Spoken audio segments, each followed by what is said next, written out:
This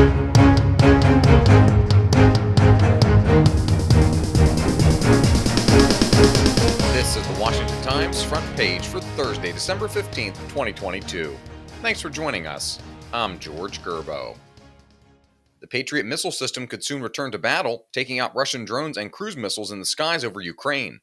Military reporter Mike Glenn reports the Pentagon is said to be readying plans to send the Patriot to Ukraine to ward off an unrelenting barrage of Russian missile and drone attacks.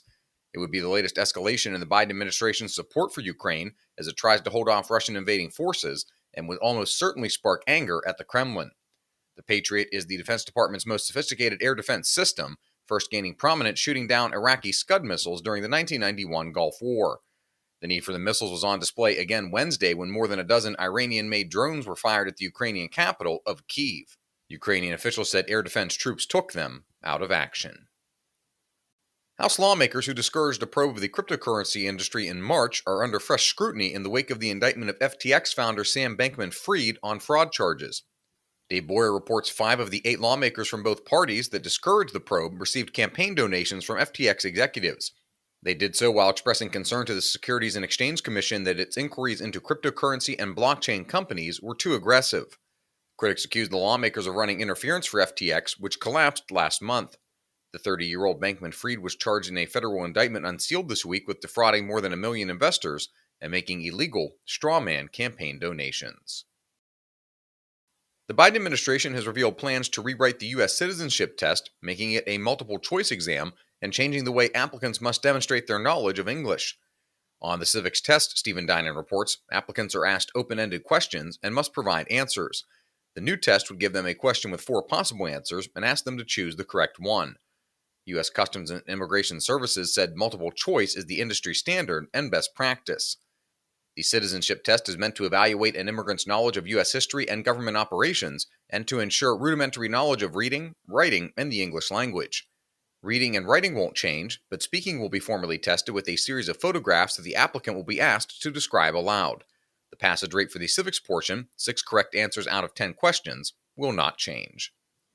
You can read all of these stories at WashingtonTimes.com/front page. You can also find our entire lineup of Washington Times podcasts at WashingtonTimes.com/podcasts. Authorities are investigating threatening messages left in Nebraska claiming to be from pro-abortion group Jane's Revenge. Valerie Richardson reports the group has taken responsibility for nearly 24 attacks this year on anti-abortion facilities and churches. The notes threatening violence were left at a Catholic student center and at Christ Community Church, both in Omaha. The FBI's Omaha field office is investigating the threats in coordination with the Omaha Police Department and the Department of Public Safety at the University of Nebraska, Omaha. And finally, new Twitter CEO Elon Musk's steady drip of internal documents has exposed the extent to which the FBI worked with company executives to moderate content on the platform. Joseph Clark reports it included weekly meetings with Twitter executives before the company suppressed a New York Post story regarding the contents of Hunter Biden's laptop computer.